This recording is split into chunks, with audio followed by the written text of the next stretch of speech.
এজাক চৰাইৰে ভৰি আছে গছজোপা জলাশয়ৰ পাৰত জাক পাতি বহিছে প্ৰকৃতিৰ জামাদাৰ এই বাৰীখনতে আছে শগুন জাকৰ বাহ এয়া ঢকুৱাখনাৰ কঢ়াঘাটৰ দৃশ্য এইখন ফুলেশ্বৰী দত্ত নামৰ এই মহিলাগৰাকীৰ বাৰী তেওঁৰ বাৰীত 1989 চনতে বাহ লৈছিল শগুনে ওচৰ চুবুৰীয়াই শগুনে বাহ লোৱা অশুভ বুলি মানুহগৰাকীক পতিয়ান নিওৱাৰ চেষ্টা কৰিছিল কিন্তু প্ৰকৃতিৰ প্ৰতি থকা অগাধ ভালপোৱাৰ বাবে শগুনবোৰ খেদুৱাৰ বা গছবন কাটি পেলোৱাৰ কথা এবাৰো নাভাবিলে ফুলেশ্বৰী দত্তই ৰাইজে শগুনখিনি ৰখাৰ পৰা দুই এটা কথা কৈছে শগুন থাকিলে বেয়া মানুহ বেয়া গুণ আছে শগুনৰ তেনেকৈ বহুত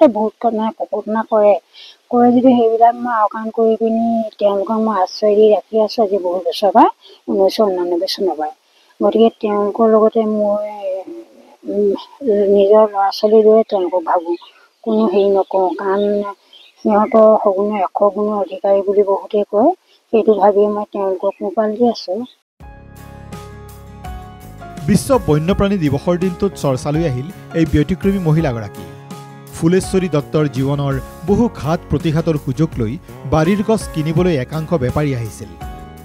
কিন্তু শগুন জাকৰ সুৰক্ষাৰ বাবে গছ কটোৱাৰ কথা এবাৰো নাভাবিলে তেওঁ বহুতে গছ কিনিবলৈ আহে মই কিন্তু কাকো গছ কিনিবলৈ বেচিবলৈ কাকো বেচা কিনা নকৰিলোঁ কাৰণ তেওঁলোকে যে বাসস্থান লৈ আছে সেইটো কাৰণে মই ৰাখিলোঁ পক্ষীৰ কাৰণে মহিলাগৰাকীৰ বাৰীৰ 3জোপা শিমলুত এতিয়া কমেও 60টা শগুনে বাহ সাজি আছে ঢকুৱাখনাৰ কঢ়াঘাট শগুনৰ আশ্ৰয়থলীলৈ ৰূপান্তৰ হৈছে দুষ্প্ৰাপ্য বগাপিঠিয়া লাহিঠুটীয়াসহ 4টা প্ৰজাতিৰ শগুন আছে কঢ়াঘাটৰ এই বাৰীখনত লাহে লাহে মহিলাগৰাকীৰ এই প্ৰকৃতি প্ৰেম কঢ়াঘাটৰ পৰা বাহিৰলৈ বিয়পি পৰিল ৰাজ্যৰ উপৰি বহিৰাজ্যৰ প্ৰকৃতি প্ৰেমীও আহিল ফুলেশ্বৰী দত্তৰ বাৰীত শগুন পৰ্যবেক্ষণৰ বাবে